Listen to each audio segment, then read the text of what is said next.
Pope Francis has likened the journey of Mary and Joseph to Bethlehem to the migrations of millions of people today who are forced to leave their homelands for a better life.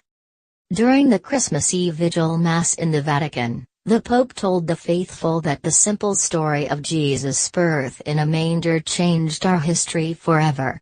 He said, "Everything that night became a source of hope." Noting that Mary and Joseph arrived in a land where there was no place for them, the pontiff drew parallels to contemporary time.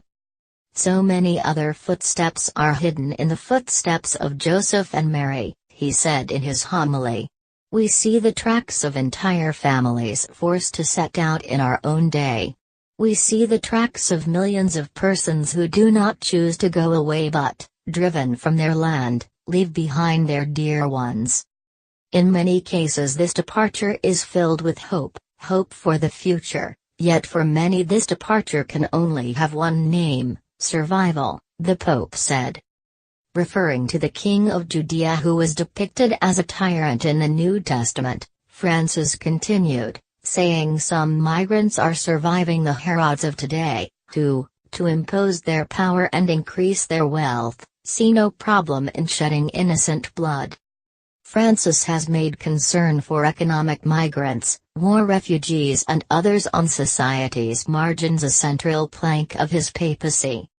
He said God is present in the unwelcomed visitor, often unrecognizable, who walks through our cities and our neighborhoods, who travels on our buses and knocks on our door.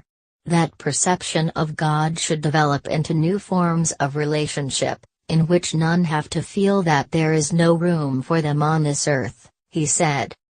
Christmas is a time for turning the power of fear into the power of charity, Francis said. At the start of the service, Francis bent over to kiss a statue of the baby Jesus in the basilica. At midday on Monday, tradition calls for Francis to deliver the Christmas Day message Urbi et Orbi, Latin for to the city and to the world, from the central loggia of the basilica overlooking St. Peter's Square.